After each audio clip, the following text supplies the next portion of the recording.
terjemah.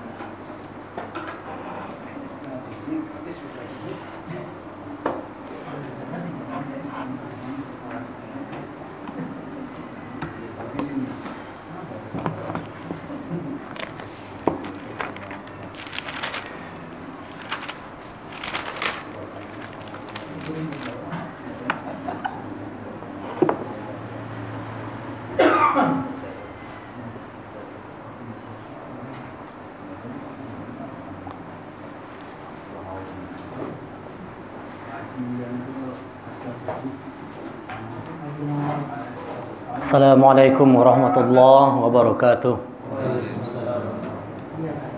Jamaah rahimakumullah, bersama-sama kita buka pertemuan pada malam hari ini dengan membacakan basmalah. Bismillahirrahmanirrahim. Innal hamdalillah nahmaduhu wa nasta'inuhu wa nastaghfiruh wa na'udzu billahi min sururi anfusina wa min sayyiati a'malina. May yahdihillahu فلا مضل له ومن يضلل فلا هادي له أشهد أن لا إله إلا الله وأشهد أن محمدا عبده ورسوله لا نبي بعده اللهم صل وسلم على محمد رسول الله وعلى آله وصحبه ومن تبعه وولاه إلى يوم القيامة رب اشرح لي صدري ويسر لي أمري واحلل عقدة من لساني يفقهوا قولي ربي زدني علما وارزقني فهما فقال الله تعالى في القرآن الكريم أعوذ بالله من الشيطان الرجيم يا أيها الذين آمنوا اتقوا الله حق تقاته ولا تموتن إلا وأنتم مسلمون. Wahai orang yang beriman, bertakwa kepada Allah dengan hak, dengan benar, dan jangan kalian mati kecuali dalam keadaan sebagai seorang muslim. Ya ayuhan nasu taqu rabbakum alladhi khalaqakum min nafsin wahidah wa khalaqa minha zawjaha wa bassa minhuma rijalan katsiran wa nisaa'a wattaqullaha alladhi tasaaluna bihi wal arham innallaha kana 'alaykum raqiba. Ya ayyuhalladzina amanu taqullaha wa qulu qawlan sadida يصلح لكم أعمالكم ويغفر لكم ذنوبكم ومن يطع الله ورسوله فقد فاز فوزا عظيما. Alhamdulillah, mari sama-sama kita untuk senantiasa bersyukur kepada Allah atas segala limpahan rahmat, karunia, nikmat yang telah Allah berikan kepada kita, yang kita tidak pernah mampu untuk menghitung segala macam nikmat yang Allah berikan kepada kita semua. Wa in ta'uddu ni'matallahi la tuhsuha. Kalau seandainya kalian ingin menghitung nikmat Allah, niscaya kalian tidak akan pernah mampu untuk menghitungnya. Teknologi secanggih apapun tidak bisa mampu untuk menghitung nikmat yang Allah berikan kepada kita semua. Maka sudah sepantasnya kita untuk bersyukur dengan cara kita terus meningkatkan kualitas iman dan takwa kita kepada Allah, dengan cara terus beribadah kepada Allah. Jadi feedbacknya itu rasa syukur kita kepada Allah atas segala yang Allah berikan kepada kita, beribadah kepada Allah, senantiasa menyembah hanya kepada Allah Subhanahu wa taala. Salawat dan salam semoga tercurah kepada Nabi besar kita Nabi Muhammad sallallahu alaihi wasallam yang telah berjuang jiwa raganya, yang telah berkorban harta benda untuk satu tugas misi, yaitu menyelamatkan kita umat manusia, menyelamatkan kita umat beliau, yang tidak satu pun dari kita mampu masuk dalam surganya Allah tanpa pertolongan beliau, tanpa syafaat Rasulullah. Maka kita perbanyaklah berselawat kepada Rasul. Mudah-mudahan nanti di akhir kita termasuk orang-orang yang diakui oleh Rasulullah sebagai umatnya, lalu kita ada berikan syafaat. Jamaah rahimakumullah, sudah menjadi fitrah manusia bahwa dalam kehidupan pasti ingin yang namanya keamanan, kenyamanan, kebahagiaan, keselamatan. Tidak ada satupun manusia yang ingin celaka, tidak ada. Yang ingin hidupnya susah, sengsara, menderita, tidak ada. Semua manusia fitrahnya pasti ingin kebahagiaan di dalam hidupnya. Dan apa kunci kebahagiaan itu? Kunci kebahagiaan itu adalah bagaimana kita mampu mengorganisir, mengatur diri kita. Orang yang mampu mengatur dirinya, mengorganisir dirinya dengan rapi, dengan baik, dengan teratur, dia pasti bahagia dalam hidupnya.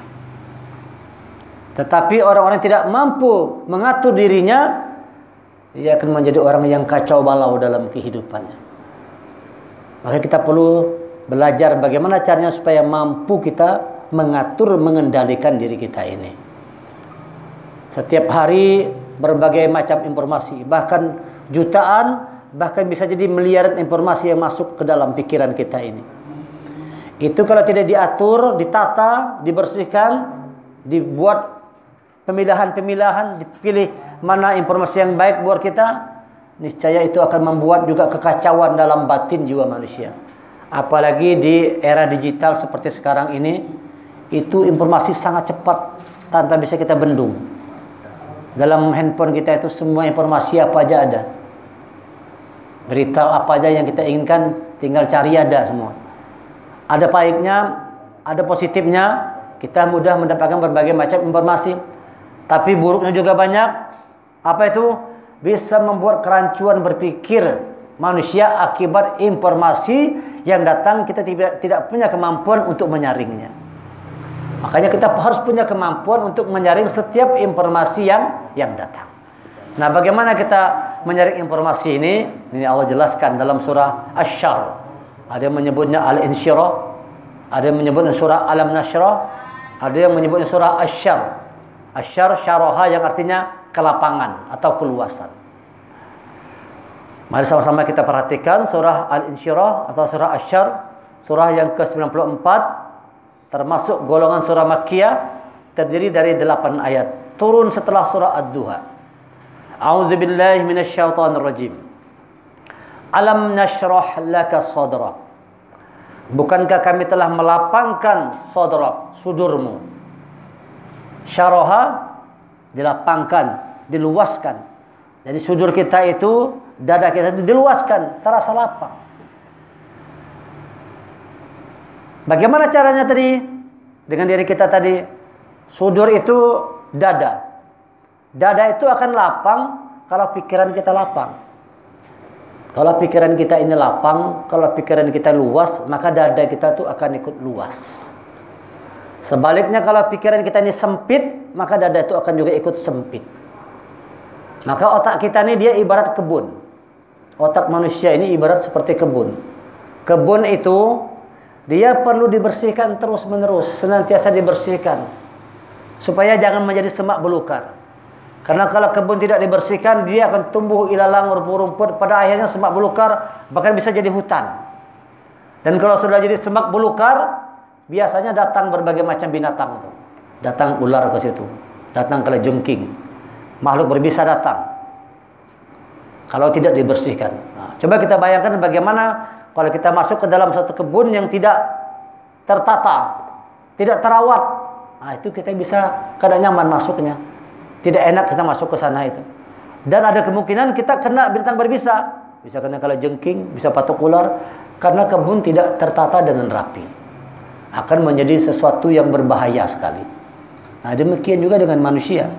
Kalau otak itu tidak dibersihkan, dia akan jadi seperti tanaman kebun yang tumbuh semak belukar, lalu tumbuh juga hewan-hewan liar di dalamnya. Kita lihat banyak manusia-manusia yang perilaku seperti hewan bengis terhadap manusia yang lainnya, jahat terhadap manusia yang lainnya, memangsa manusia yang lainnya. Akibat apa itu? Akibat informasi di otak tidak dibersihkan. Alam nashrah laka sadrak. Syaraha itu artinya diluaskan, dilapangkan. Maka perlu kita lapangkan pikiran kita ini, bersihkan. Informasi yang masuk harus bisa kita saring. Informasi yang tidak berguna jangan dimasukkan ke pikiran kita ini. Maka kalau kita harus bijak bermedia sosial itu, usahakan setiap buka medsos, carilah berita-berita yang itu ada berguna buat kita. Ya kan? Biasanya orang kalau jangan asal buka aja. Sekarang semua kan yang porno ada, yang berita hoax ada, macam-macam itu semua. Lalu kalau tidak kita memfilternya, kita bisa termakan informasi. Informasi ini jangan dianggap remeh. Dia sangat menentukan perilaku hidup manusia. Betul. Coba kita perhatikan bahwa apa yang kita ucapkan sekarang apa yang kita lakukan sekarang itu adalah hasil dari informasi yang masuk ke dalam pikiran kita. Betul Bapak-bapak? Betul seperti itu? Iya. Kalau kenapa ada orang itu misalnya berbuat buruk? Karena informasi yang masuk ke dalam pikirannya buruk. Maka perbuatannya buruk. Kalau orang sering dengar informasi politik, yang dengar berita politik terus, coba kalau dia bicara apa bicaranya? Pasti bicaranya politik. Karena yang masuk adalah berita politik terus. Gitu tuh. Kalau orang misalnya yang dia dengar hanya berita ekonomi terus, kalau bicara kira-kira bicara apa dia? Dia pasti bicara tentang ekonomi. Kalau orang dengar pengajian terus-menerus, harusnya bicaranya apa? Harusnya bicara ayat-ayat Allah, bicara kebesaran Allah. Jadi agak aneh juga kalau ada orang-orang yang dengar pengajian tapi bicaranya gosip. Ini yang didengar bagus kok keluarnya jelek. Yang didengarkan ayat-ayat Allah. Yang dengarkan nasihat-nasihat dari ayat-ayat Al-Quran, dari sunnah-sunnah Rasul. Tapi kenapa kalau bicara banyak yang kotor, banyak yang ghibah? Bahkan kadang-kadang ada orang di dalam masjid, dalam musola, yang bicarakan juga sesuatu yang jauh daripada yang kebenaran tadi. Itu berarti ada kesalahan informasi yang diterima. Bisa jadi informasi tadi telah meracuni otak, lalu salah ucapan, salah perilakunya. Makanya kita harus hati-hati dalam memilih informasi. Hati-hati, harus bijak gitu. Zaman sekarang ini bermedsos harus bijak. Pilihlah informasi-informasi yang mendatangkan kebergunaan buat diri kita semua. Seperti itulah keadaan diri manusia, ibarat seperti sebuah kebun. Kebun itu kalau kita rapikan enak terlihat. Kalau dibersihkan nyaman. Kalau kita kerja di satu perusahaan, di kantor, kalau semua data itu terfile dengan rapi, tersusun rapi, nyaman mencarinya.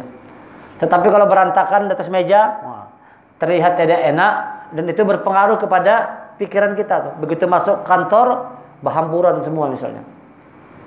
Begitu pulang rumah misalnya, kita pulang dari capek-capek, pulang ke rumah, lihat rumah berantakan. Gimana kira-kira kita masuk ke rumah tuh? Tidak nyaman suasana hati kita. Kita pengen tenang, istirahat. Begitu masuk rumah, rumah sudah berantakan semua. Karena tidak kita rapikan. Nah, ini makanya perlu kita merapikan sudur kita tuh. Dada kita, informasi yang masuk ke pikiran kita itu dirapikan, dipilah. Jangan asal memasukkan informasi. Masukkan informasi-informasi yang benar. Informasi-informasi dari Allah, ayat-ayat Al-Quran. Nah itu, supaya kita nyaman hidup kita. Jadi kalau sudah kita bisa memilih informasi yang baik, hidup kita akan baik. Nah, dunia memberikan informasi dunia. Kita harus hidup sukses. Di mana-mana orang bicara tentang soal kesuksesan. Apa yang menjadi ukuran kesuksesan ini? Nah, orang mengatakan yang namanya sukses itu adalah kalau kita kaya di dunia ini. Itu sukses. Suksesnya adalah kaya di dunia. Kalau memang kekayaan itu adalah kesuksesan, dapat kita lihat dengan terang benderang banyak orang-orang yang sugih itu, yang sakit jiwa banyak juga, yang masuk rumah sakit jiwa banyak juga. Padahal orang kaya.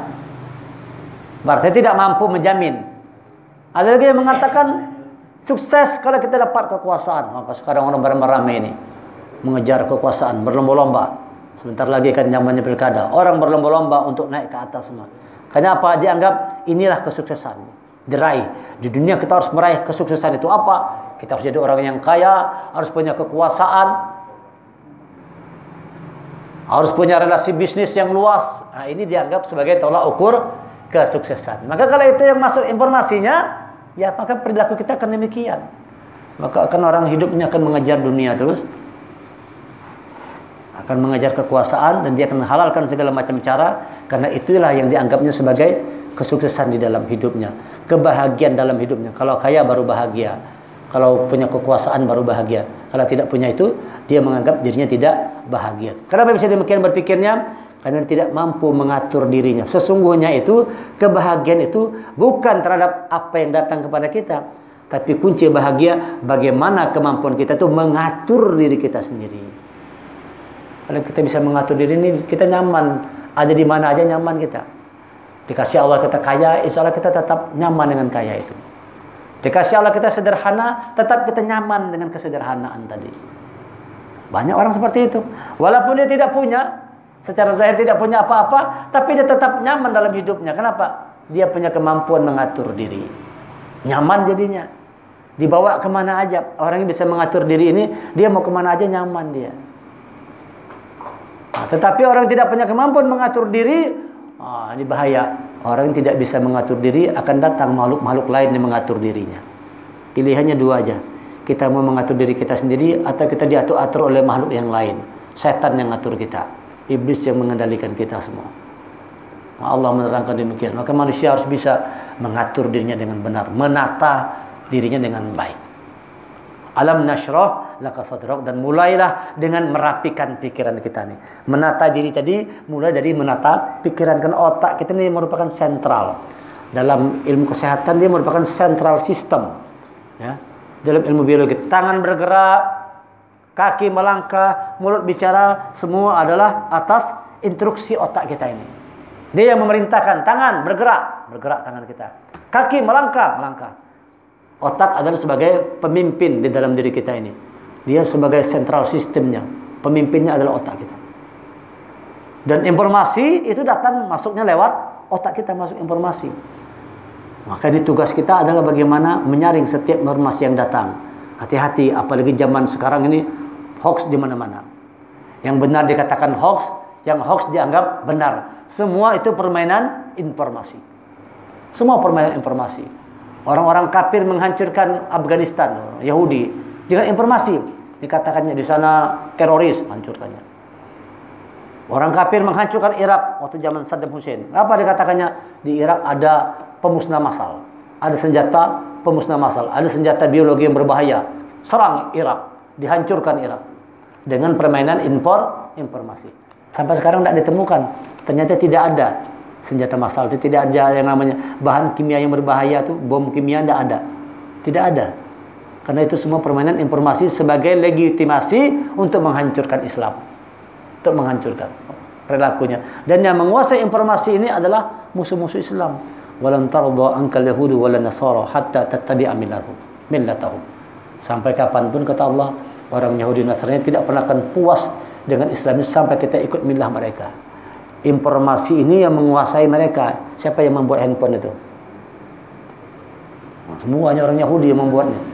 Yang membuatnya Yahudi, yang menjualnya Nasrani, yang menukarnya Islam. Ya, kalau informasinya kita hati-hati. Kalau informasi kita sekarang dilacak, kemana aja kita terlacak. Kalau sudah kita masuk ke dalam medsos itu susah tak keluar. Sudah ada nama kita misalnya di YouTube tuh, bisa enggak dicabut lagi, tarik lagi? Sulit kan? Sudah ada di situ, terekam sudah kuat. Nah, bahkan sekarang untuk jejak teknologi hebat tuh, kemana kita pergi dengan handphone itu bisa dilacak. Kita sedang ada di sini, dipasangnya sesuatu di dalam handphone itu. Bisa dilacaknya keberadaan orang yang punya handphone. Lihat kecanggihan teknologi ini, orang Yahudi paham benar, siapa yang menguasai informasi, dia menguasai dunia. Maka informasi dikuasai, televisi apa segala macam itu, berita semua mereka yang menguasai, ya kan? Kalau berita itu yang membojokkan mereka tidak akan disiarkan. Tapi kalau yang menguntungkan itu disiarkan.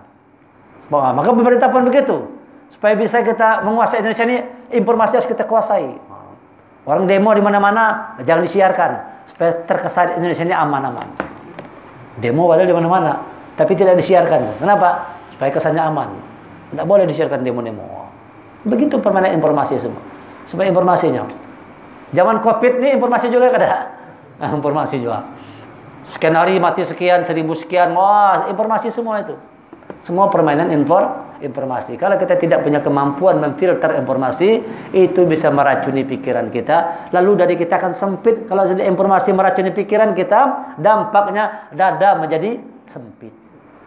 Susah hidup kita. Berita semua gitu kan. Aduh, hidup sekarang susah benar. Informasinya begitu. Ekonomi jatuh, gawin habis semua, PHK banyak. Orang merasa semua hidup itu susah.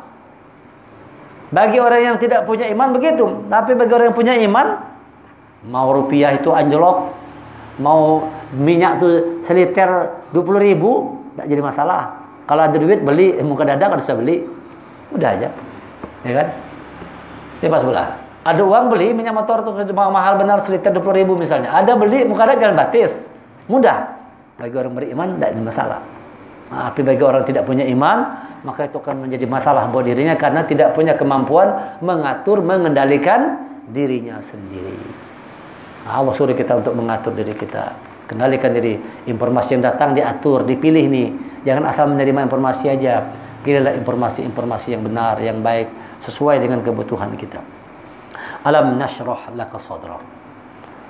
Otak kita ini juga seperti perusahaan. Lihat ya, perusahaan kita perhatikan.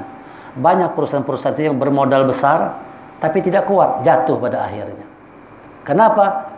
Tidak terorganisasi, tidak teratur perusahaannya. Sementara ada organisasi kecil, modal pas-pasan, tapi keberlangsungan terus. Berjalan terus. Kenapa? Strukturnya rapi, organisasinya rapi, teratur. Nah, Indonesia ini akan sukses kalau organisasinya rapi, teratur, ya kan? Kalau sekarang kita lihat kan kurang teratur, ya kan? Presiden ngomong A, menteri ngomong B, tidak sama, omongan tidak teratur, tidak terstruktur. Kadang-kadang informasi yang diterima beda-beda. Kadang-kadang menteri yang menyampaikan informasinya beda-beda. Nah, menteri pertahanan ngomong soal pertanian, ya kan? Menteri Menko Polhukam bicara soal ekonomi, terbalik-balik ini. Harusnya kan Menteri Ekonomi bicara ekonomi kan, sesuai bidang masing-masing. Kenapa dia tidak tertata? Nah, kan? Sekolah dilarang, tapi pilkada boleh aja. Tadi orang di sana udah lewat di kaitan di sana. Wah itu manusia ramai sesak itu. Kan ada lagi yang jaga-jaga jarak tadi. Kita disuruh jaga jarak, ya kan?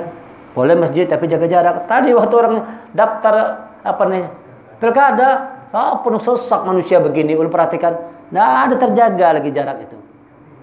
Hah? Di kantor KPU tadi di sana. Jangan takut mencoblos ya. Orang masjid nggak boleh jaga jarak, tapi urusan pilkada boleh jaga jarak. Ada kesalahan informasi. Semua permainan informasi. Jadi kita harus hati-hati. Zaman saat ini hati-hati dalam menerima informasi. Makanya jangan banyak-banyak di depan handphone tuh, ya seperlunya aja lah. Buka berita dakwah, dengar ceramah Ustaz Edi Dayat, Ustaz, dengar buka hadis, bagus lah kan. Dengar motivasi. Tapi kalau sudah cerita-cerita yang kadang-kadang keruan ya jangan dilihat, bisa merusak diri kita sendiri. Wa wada'na 'anka wizrak. Ayat kedua dikatakan, dan kami pun telah menurunkan beban darimu. Jadi kalau sudah kita mampu menata diri kita, wa wada'na 'anka wizrak, dan kami telah angkat darimu beban. Wizrak itu beban. Wizrak itu artinya masalah. Setiap kita ini pasti punya masalah. Tetapi Allah akan mengangkat masalah itu. Akan kami angkat wizraknya, akan kami angkat bebannya, akan kami angkat problemnya itu. Selama kita punya kemampuan untuk mengatur diri. Karena orang dia punya kemampuan mengatur diri, pasti punya kemampuan untuk memecahkan masalah. Nah, ini kapasitas kita harus dilihat. Bagaimana ketika masalah datang, punya kemampuan atau tidak untuk memecahkannya.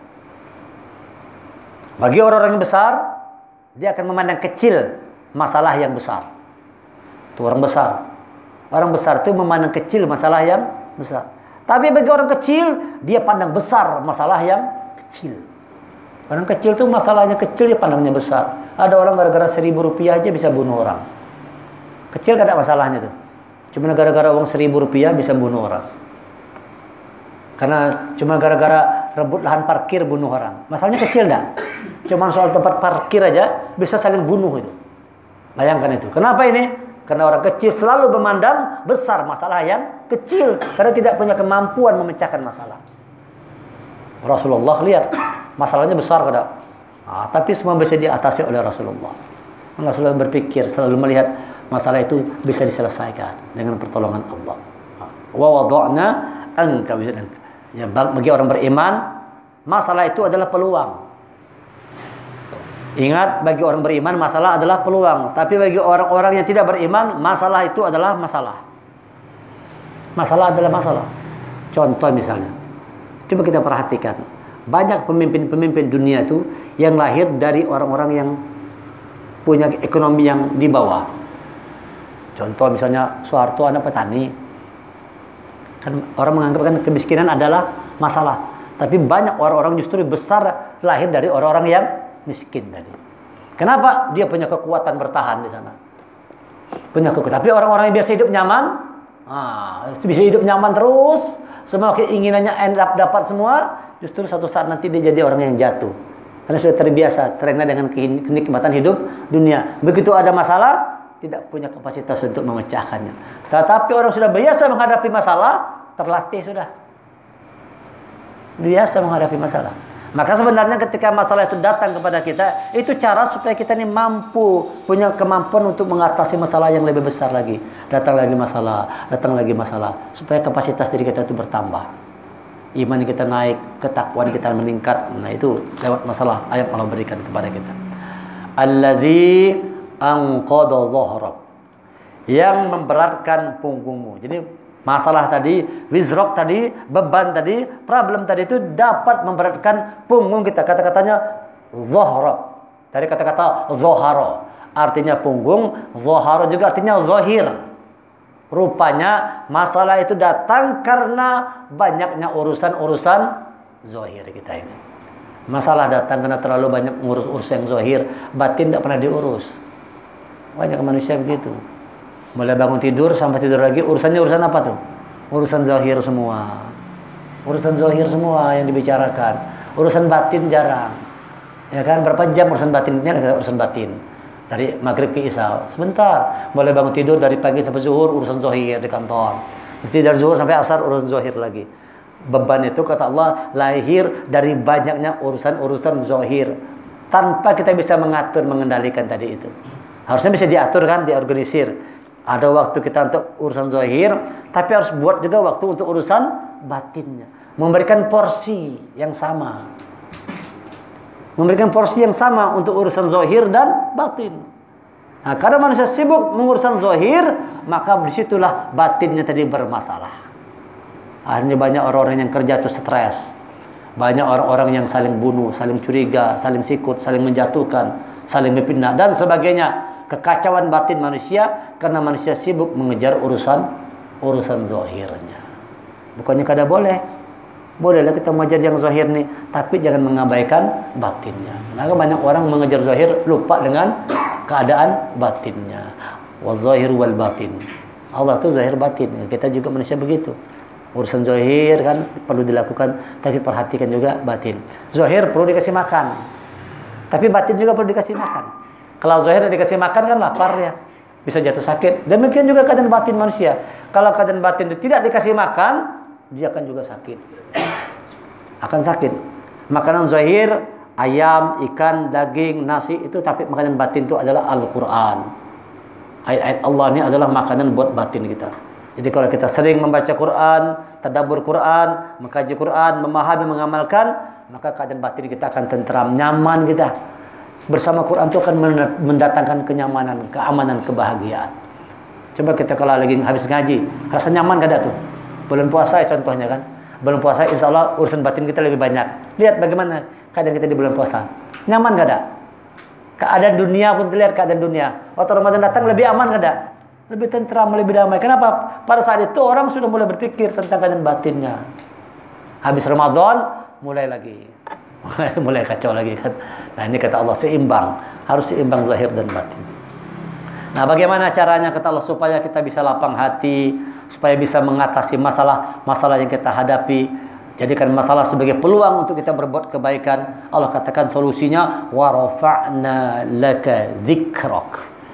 Wa rafa'na, dan kami telah tinggikan laka bagimu dzikrak, sebutanmu. Banyak berzikir. Banyak ingat sama Allah. Jadi kalau kita banyak zikir, banyak ingat Allah, maka kondisi kita akan lapang. Pikiran kita ini akan lapang, zikir terus, maka disuruh kita zikir pagi petang. Supaya diri kita dalam keadaan aman dan keadaan nyaman. Ingat, pagi-pagi bangun tidur ingat Allah. Mau tidur ingat Allah. Pagi-pagi ingat Allah.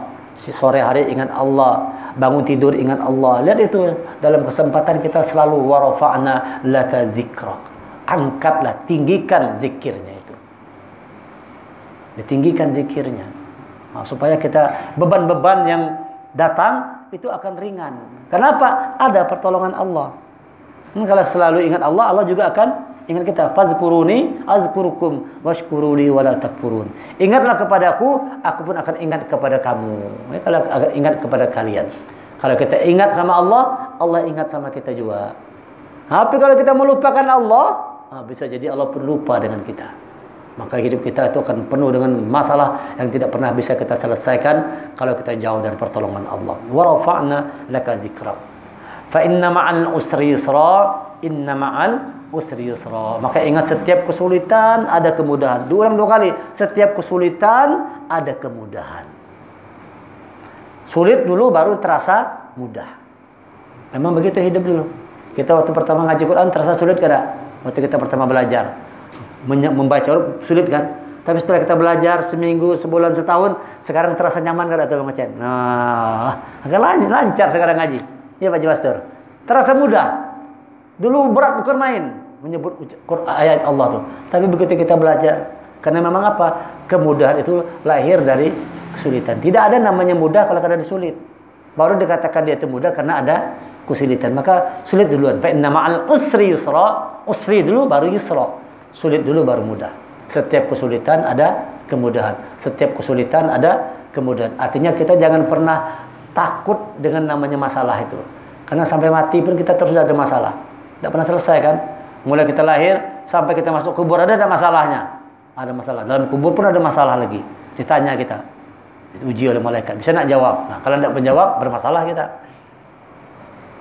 Ma rabbuka, tidak bisa jawab bermasalah kita. Ma imamuka, tidak bisa jawab bermasalah kita. Kalau kita bisa jawab, selamat. Dan dari lahir sampai kita mati, manusia hidup terus dalam masalah. Kenapa Allah berikan masalah kepada manusia? Supaya dengan itu wa rafa'na laka dzikra. Ingat kita kepada Allah. Tadi waktu nyaman lupa sama Allah. Kalau kadang-kadang manusia seperti itu. Dikasih nikmat lupa, begitu dikasih kesusahan baru ya Allah tolong. Nah, ingat sama Allah. Wa rafa'na laka dzikra. Fa inna ma'al usri yusra, inna ma'al usri yusra. Fa idza faraghta fansab. Maka apabila engkau telah selesai satu urusan, tetaplah bekerja keras untuk urusan yang lain. Itu artinya bahwa orang yang sudah diberi Allah kelapangan dalam hidupnya itu jangan pernah diam. Kita sudah dikasih Allah kemudahan dalam hidup. Kalau sudah nyaman ini, rumah sudah ada, anak ada, istri ada, usaha ada, sudah nyaman sudah. Semua dikasih Allah mudah sudah. Segala fasilitas dunia sudah kita punya, motor ada, pakaian lengkap, makan hari-hari semua cukup aja. Dikasih Allah sudah mudah begitu kata Allah. Maka tugas kita apa? Fa idza faraghta fansab. Kalau selesai satu urusan, kerjakan urusan lain lagi. Tidak boleh diam. Orang yang beriman menjadi orang yang aktif dan dinamis dalam hidupnya itu. Bukannya malas-malasan kita, tapi aktif dan dinamis. Membuat nasabnya, kan? Membuat nasab yang baik buat diri kita semua. Fa iza faraghta fansab. Kalau selesai satu urusan, kerjakan urusan yang lain. Ini artinya bahwa orang-orang yang dikasih Allah kelapangan itu, tandanya dia telah mendapatkan kemudahan dalam hidup itu apa? Terus bekerja dalam amal kebaikan. Alladzi khalaqal mauta wal hayata liyabluwakum ayyukum ahsanu amala. Allah menciptakan ada hidup, ada mati sebagai ujian bagi manusia untuk Allah tahu siapa orang yang ahsanu amala, yang terbaik amalnya. Artinya orangnya terus bekerja, beramal, melakukan tindakan-tindakan yang positif dalam kehidupannya itu sehari-hari. Orangnya tidak malas, orangnya tidak pemimpi, tapi orang berkarya dalam kehidupan. Nah, itu yang diinginkan oleh Allah bagi orang beriman, supaya mengisi kehidupan ini dengan sesuatu yang bernilai positif. Membuat nasab kita ini bekerja untuk dunia kita, supaya nanti hasilnya kita dapatkan di akhirat. Beramal, sholat, baca Quran, bersedekah, lakukan amal-amal kebaikan yang lainnya, puasa sunnah dan sebagainya, perbanyak berzikir, pagi petang berzikir, melakukan amal-amal kebaikan terus menerus, tidak pernah berhenti. Fa idza faraghta fansab. Baru terakhirnya Allah katakan wa ila rabbika farghab, dan hanya kepada Tuhanmu lah engkau berharap. Akhirnya serahkanlah semuanya kepada Allah. Yang penting kita sudah totalitas melakukannya. Apalagi anak muda, tidak boleh malas anak muda ini. Harus dia membuat nasabnya. Harus terus bergerak. Selesai tugas A, tugas B lagi. Selesai B, C, terus kerja terus. Bekerja terus, berkarya terus dalam hidupnya. Jangan sampai kita membuang-buang waktu kita. Orang yang pandai bersyukur kepada Allah adalah orang yang bijak mengisi hidupnya itu. Setiap waktu yang Allah berikan kepadanya, dia gunakan dalam rangka untuk membuat nasabnya nanti.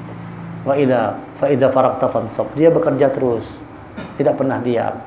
Dia adalah sahabat-sahabat, dia adalah Rasulullah itu. Hidupnya bergerak terus, dinamis, aktif dinamis. hampir setiap saat hidup dalam perjuangan, berperang terus. Ya kan? Dari satu peperangan ke peperangannya. Peperangan itu masalah nggak ada tuh. Itu masalah yang sangat luar biasa tuh. Masalah hidup dan mati nih. Kalau berperang kan soal hidup mati.